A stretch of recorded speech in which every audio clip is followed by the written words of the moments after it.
नमस्कार दोस्तों, आप सभी का स्वागत है। आपके अपने YouTube चैनल मानव जीवन में दोस्तों, लाइफ में सभी आगे बढ़ना चाहते हैं और लाइफ में आगे बढ़ने के लिए हमें रोज ही कुछ नया सीखना चाहिए और आगे बढ़ना चाहिए। तो चलिए आज की प्रस्तुति शुरू करते हैं। श्री शिवाय नमस्तुभ्यम। हर हर महादेव। दोस्तों, आप सभी लोग जानते हैं कि 8 नवंबर 2024 यानी शुक्रवार को पड़ रही है कार्तिक महीने की सप्तमी तिथि। और दोस्तों, ये वो तिथि है जो कार्तिक महीने में पड़ने वाली सबसे बड़ी तिथि है, क्योंकि यह शुक्रवार के दिन पड़ रही है, जो बहुत ही खास है। और दोस्तों, आप सभी लोग जानते हो कि शुक्रवार का अगर सबसे बड़ा कोई उपाय है तो वो एक चुटकी काले तिल वाला उपाय है। तो दोस्तों, इस शुक्रवार के दिन आप लोगों को इस एक चुटकी काले तिल वाले उपाय को जरूर करना है। बहुत सारे लोग होंगे जिन लोगों ने इस उपाय को ना किया हो, मतलब पूरा साल निकल गया, उन्होंने किसी भी दिन इस एक चुटकी काले तिल वाले उपाय को ना किया हो। पर दोस्तों, आपके पास एक आखिरी मौका बचा हुआ है जो कि 8 नवंबर के दिन है। तो इस दिन आप लोगों को इस वाले उपाय को जरूर कर लेना है। भले ही आपने पूरे साल भर इस उपाय को ना किया हो, पर अगर आपने इस कार्तिक महीने की सप्तमी तिथि के दिन अगर इस वाले उपाय को कर लिया तो आपको इस उपाय को करने का वो फल मिलेगा जिसकी आपने कभी कल्पना भी नहीं करी होगी। इसीलिए आप लोग इस वाले उपाय को एक बार जरूर कर लेना, ताकि आप लोगों के हाथ से यह मौका ना जा सके और आपको इस उपाय को करने का फल मिल सके। दोस्तों, यह उपाय पंडित जी ने अपनी अभी की ही शिव महापुराण की कथा में बताया है, जिस उपाय को आज हम आपको बहुत अच्छे से समझाने वाले हैं। इस वीडियो को देखने के बाद इस उपाय को समझने के लिए आपको कोई और वीडियो को देखने की जरूरत नहीं पड़ेगी। तो चलिए दोस्तों, उपाय को शुरू करते हैं। देखिए, ये इस कार्तिक महीने के शुक्रवार के दिन यह इतना खास होता है, इतना महत्वपूर्ण होता है। देखा गया है कभी कभी बड़े बड़े पूजा पाठ अनुष्ठान से जो मनोकामना पूर्ण नहीं होते, वो कार्तिक महीने के दिन एक छोटे से उपाय करने से ही आपकी मनोकामना पूर्ण हो जाती है। और बहुत सारे लोगों ने इस उपाय को किया भी है और उनको इस उपाय को करने का फल भी जरूर मिला है। अगर आप लोग भी इस उपाय को करना चाहते हैं तो आप इस उपाय को पहले अच्छे से समझ लेना, सुन लेना, उसके बाद करना। आपको इस उपाय का फल जरूर मिलेगा। और इस उपाय को कर लेने से आपके घर में चाहे किसी भी प्रकार की दुख और समस्या क्यों ना चल रही हो, आपको उसका कारण भी नहीं पता है कि भाई यह समस्या किस कारण से चल रही है। उसका कुछ भी कारण हो सकता है, जैसे पितृदोष हो सकता है या किसी भी तरह का मंगल दोष भी हो सकता है। तो इस दिन आप लोगों को यह वाला उपाय कर लेना है। यह एक ऐसा उपाय है जिस उपाय को अगर किसी विशेष दिन पर किया जाए तो भाई उस विशेष दिन का जो है वह तो हमें मिलता ही मिलता है। पर हमने उस दिन पर इस एक चुटकी काले तिल वाले उपाय को किया है तो हमें उससे भी बड़ा फल मिलता है, और फल बहुत जल्दी मिलता है, क्योंकि आप इस उपाय को बहुत ही बड़े और विशेष दिन पर कर रहे हो। तो चलिए अब उपाय के बारे में बात करते हैं। लेकिन उससे पहले आप लोगों को यह जानना आवश्यक है कि आखिर यह उपाय किस समय करना है, किसको करना है और कैसे करना है। तो चलिए हम आगे आपको वीडियो में एक एक करके बता देते हैं। लेकिन उससे पहले अगर आप लोग हमारे चैनल पर नए हैं तो हमारे चैनल को सब्सक्राइब कर लेना और इस वीडियो को लाइक करके कमेंट बॉक्स में श्री शिवाय नमस्तुभ्यम ओम नम शिवाय जरूर टाइप कर देना। तो दोस्तों, इस एक चुटकी काले तिल वाले उपाय को हमें इस शुक्रवार के दिन कैसे करना है, किसको करना है, किस समय करना है और कहां पर करना है, ये सारे सवालों के जवाब आपको इस वीडियो में मिल जाएंगे। और जो ये वीडियो देखेगा भाई, उसको एक चुटकी काले तिल वाला उपाय जरूर करना चाहिए, क्योंकि इस दिन एक काले तिल का भी बहुत ही बड़ा और विशेष महत्व होता है। और जब बात आ जाए एक चुटकी काले तिल की, तो ये सोने पे सुहागा वाली बात हो जाती है और ये एक बहुत ही बड़ा उपाय हो जाता है शुक्रवार सप्तमी का। तो अब दोस्तों, इस काले वाले तिल उपाय को आखिर करना किसको है, सबसे पहले हम लोग वो बात जान लेते हैं। तो देखो, घर की जो बड़ी माताएं बहनें होती हैं, उन माताओं बहनों में से कोई भी एक बड़ी माता बहन इस वाले उपाय को कर सकती है। और दोस्तों, अगर आप चाहें तो अपने घर में से सभी सदस्यों को भी इस उपाय को करवा सकते हैं। अगर किसी व्यक्ति की खुद की कोई मनोकामना है, खुद की कोई दुख और परेशानी है जो कि वह अपने लिए ही करना चाहता है इस वाले उपाय को, तो वह खुद अपने लिए भी कर सकता है। बाकी अगर कोई घर में से ऐसा है जो कि अपने पूरे घर परिवार की सुख और शांति के लिए ये वाला उपाय करना चाहता है, तो भाई वह भी कर सकता है।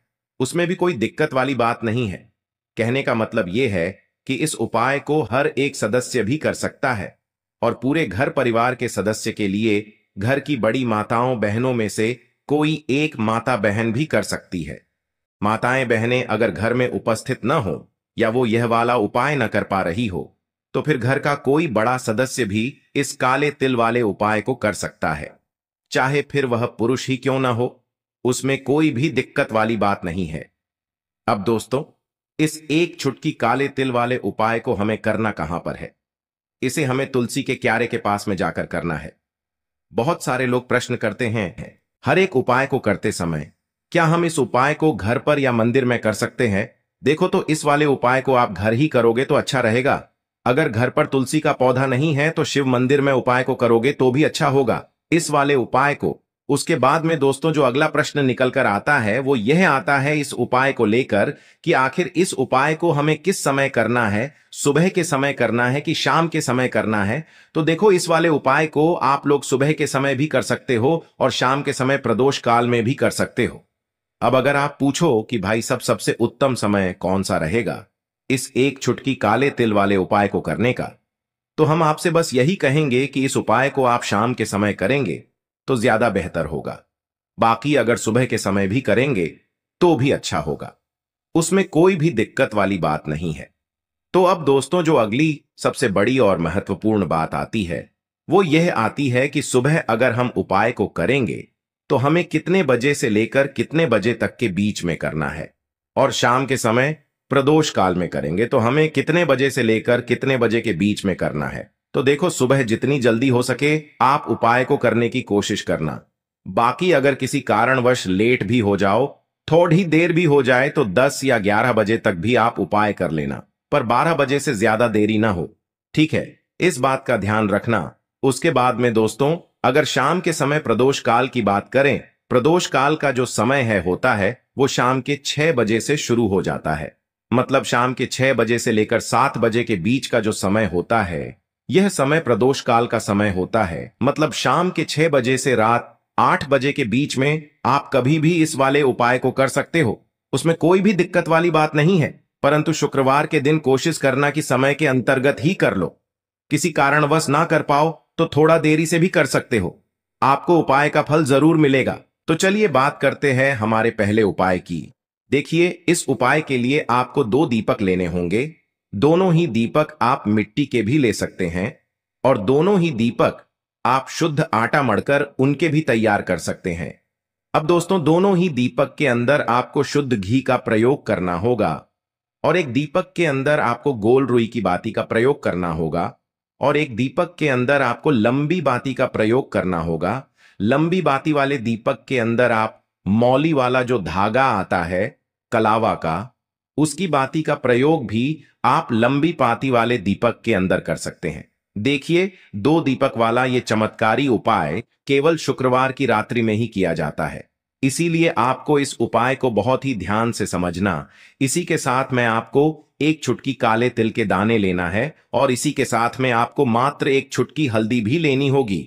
अब दोस्तों ये सभी सामग्री लेकर के आपको रात्रि के समय पहुंच जाना है अपने घर में, जहां कहीं भी तुलसी जी का पौधा, तुलसी माता का निवास स्थान है वहां पर। देखिए दोस्तों, सबसे पहले तो आपके पास जो एक गोल बाती का दीपक, उसे आपको तुलसी जी के वहां पर प्रज्वलित करना है। दीपक को प्रज्वलित करते समय आपको ओम नमो भगवते वासुदेवाय इस मंत्र का 11 बार जाप कर लेना है।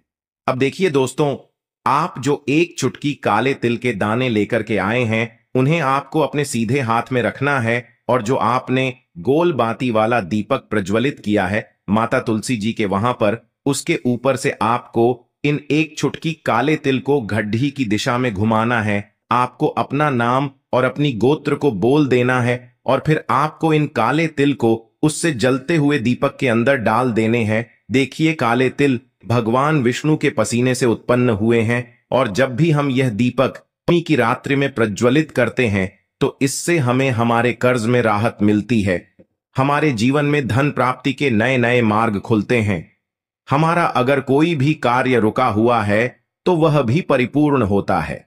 देखिए, गोल बाती का जो दीपक है विशेषकर हम माता तुलसी के वहां पर भगवान विष्णु और माता लक्ष्मी के निमित्त प्रज्वलित कर रहे हैं। इस प्रकार से आपको ये दीपक प्रज्वलित कर देना है। अब जो आपके पास लंबी बाती का दीपक है, एक छुटकी हल्दी है, तो इससे आपको लेकर के पहुंचना है अपने घर के मंदिर में। आपके घर के मंदिर में माता लक्ष्मी की जो भी प्रतिमा ही मूर्ति है, उनके सामने सबसे पहले तो आपको ये लंबी बाती का दीपक रखना है। फिर आपको दीपक को प्रज्वलित कर देना है।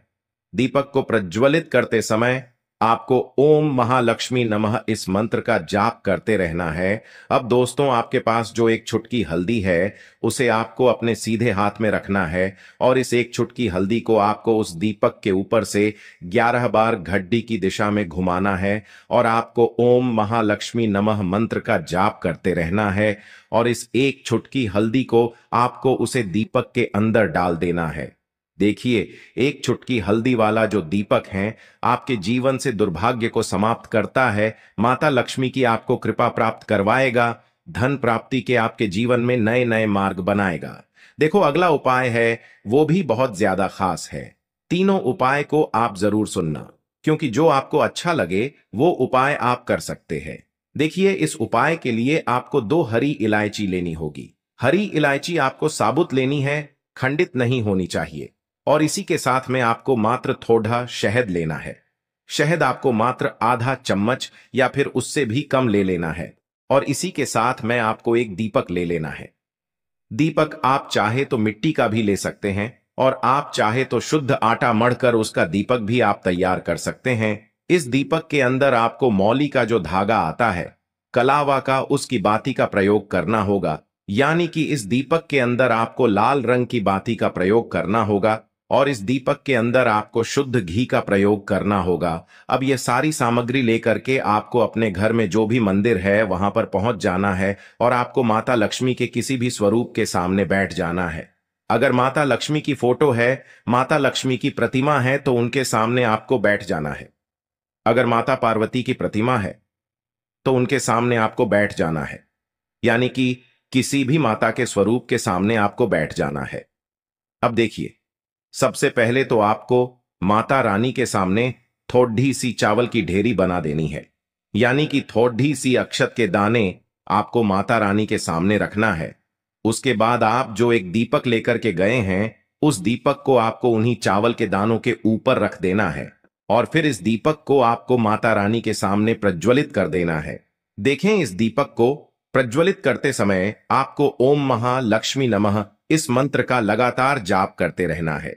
दीपक को प्रज्वलित करने के बाद आप जो 2 हरी इलायची लेकर के गए हैं, उसमें से एक हरी इलायची को तो आपको उसी दीपक के अंदर डाल देनी है और वहीं पर आपको कम से कम 21 बार ओम महालक्ष्मी नमः इस मंत्र का जाप कर लेना है। अब आपके पास जो शहद है और एक हरी इलायची है, उसे सीधे आपको लेकर के पहुंच जाना है। भगवान शिव के मंदिर में पूज्य गुरु जी ने बताया है कि यह उपाय आपको सिर्फ और सिर्फ शाम के समय ही करना होगा। शाम को जब भी सूर्यास्त का समय होता है, तो उस समय आपको यह उपाय करना है। लेकिन सबसे पहले तो आपके पास जो एक हरी इलायची है, उसे आपको उस शहद के अंदर अच्छे से डुबो देना है। यानी कि शहद का लेपन उसे हरी इलायची के ऊपर चारों तरफ आपको कर देना है। अब यह जो शहद से युक्त हरी इलायची है, इससे आपको भगवान शिव के शिवलिंग पर अर्पित कर देनी है और आपको वो श्री शिवाय नमस्तुभ्यम इस मंत्र का लगातार जाप करते रहना है। फिर इसके बाद आपको एक लोटा जल भी अपने साथ लेकर के जाना। तो यह एक लोटा जल भी आपको धीरे धीरे शिवलिंग पर समर्पित कर देना है और आपको श्री शिवाय नमस्तुभ्यम इस मंत्र का जाप करते रहना है। फिर इसके बाद आपको अपने घर आ जाना है। इस प्रकार से आपको ये उपाय कर लेना है। तो चलिए दोस्तों, जान लेते हैं गुरुजी द्वारा बताए गए दूसरे उपाय के बारे में। देखिए, इस उपाय के लिए आपको लेना है 11 चावल के दाने। गुरुजी ने कहा है, चावल के दाने खंडित नहीं लेने हैं, बिल्कुल साबुत होने चाहिए। उसके साथ में आपको लेना है एक बेलपत्र। बेलपत्र का भी एक नियम है, अगर आपके पास बेलपत्र नहीं है तो आप शिवलिंग से उठाकर उसको पुनः शुद्ध जल से धोकर इस्तेमाल कर सकते हैं। इस प्रकार आपको बेलपत्र लेना है। इसके बाद आपको एक लोटा जल लेना है। अब ये सब सामग्री लेकर आपको जाना है महादेव के मंदिर में। देखो, अब आपको उत्तर साइड में खड़े हो जाना है और सबसे पहले आपको एक बेलपत्र अपने हाथ पर और 11 चावल दाने रखकर शिवलिंग के ऊपर अपना नाम और गोत्र बोलते हुए समर्पित कर देना है और ओम नमः शिवाय श्री शिवाय नमस्तुभ्यं का लगातार जाप करना है। अब आपको जो एक लोटा जल साथ में लेकर आए थे उसे धीरे धीरे बेलपत्र और चावल दाने के ठीक ऊपर आपको समर्पित करते जाना है और शिव पुराण के मूल मंत्र श्री शिवाय नमस्तुभ्यं का 11 बार जाप करना है और अपनी मनोकामना बोलते जाना है। देखो, बस छोटा सा उपाय करना है, देखना एक दिन आपके सब काम बनने लग जाएंगे। गुरुजी का बहुत ही विशेष उपाय है। चलते हैं तीसरे उपाय की तरफ। देखिए, इस उपाय के लिए आपको एक तांबे के पात्र के अंदर सबसे पहले अपने घर से शुद्ध जल लेना है। फिर इसी के साथ में आपको मात्र थोड़ा सा शहद लेना होगा। शहद आपको आधा चम्मच या फिर उससे भी कम लेना है और इसी के साथ मैं आपको एक प्यारी सी बेलपत्र ले लेनी है। बेलपत्र यदि आपको नहीं मिल पाती है तो भगवान शिव के शिवलिंग पर चढ़ी हुई बेलपत्रों को आप पुण्य शुद्ध जल से धोकर के उपयोग कर सकते हैं और बेलपत्र जो है वह कहीं से भी कटी फटी खंडित नहीं होनी चाहिए। अब ये तीनों सामग्री लेकर के सीधे आपको पहुंच जाना होगा भगवान शिव के मंदिर में। ये उपाय सुबह से लेकर के शाम तक किसी भी समय कर सकते हैं। देखिए, सबसे पहले तो आपके पास जो शहद है उससे आपको अपने सीधे हाथ की चींटी उंगली के जो पास वाली उंगली होती है अनामिका उंगली, उसमें थोड़ा सा शहद आपको लेना है और इससे फिर आपको शिवलिंग पर जहां माता सुंदरी का स्थान होता है वहां पर आपको ओम का निर्माण करना है। लेकिन जलाधारी के बिल्कुल बीच में जो स्थान होता है उससे माता अशोक सुंदरी का स्थान कहते हैं और इसी स्थान पर आपको शहद से ओम का निर्माण करना है। अब दोस्तों, आपके पास जो एक बेलपत्र है उससे आपको अपने सीधे हाथ की हथेली पर रखना है और महादेव से आपको अपनी वह विशेष मनोकामना, आपके जीवन में जो भी संकट चल रहे हैं, जो भी समस्याएं चल रही हैं, जो भी जीवन में दुर्भाग्य बना हुआ है, आप अपने किसी भी कार्य में सफल नहीं हो पा रहे हैं, तो जिस भी प्रकार की आपकी समस्या है उसे दूर करने के लिए आपको महादेव से प्रार्थना कर लेनी है। और फिर यह जो एक बेलपत्र है इससे आपको शिवलिंग पर माता अशोक सुंदरी वाले स्थान पर समर्पित कर देनी है। देखिए, जहां पर आपने ओम का निर्माण किया है उसी के ऊपर आपको ये बेलपत्र भी समर्पित कर देनी है। देखिए, बेलपत्र की चिकनी साइड का हिस्सा शिवलिंग से स्पर्श होगा और इसकी जो डंडी है वो आपको जलाधारी की ओर रखनी है। पत्ती वाला भाग शिवलिंग की तरफ रहेगा। इसी प्रकार से आपको यह बेलपत्र समर्पित कर देनी है। अब दोस्तों, आपके पास जो एक जल का पात्र है उसमें से थोड़ा सा जल तो आपको बेलपत्र की जो आगे वाली पत्ती है उस पर आपको समर्पित करना है और आपको श्री शिवाय नमस्तुभ्यं इस मंत्र का जाप कर लेना है। फिर उस पात्र के अंदर जो जल बचेगा उसे पूरा आपको भगवान शिव के शिवलिंग पर धीरे धीरे समर्पित करते जाना है और लगातार आपको शिव महापुराण के मूल मंत्र श्री शिवाय नमस्तुभ्यं इस मंत्र का जाप करते रहना है।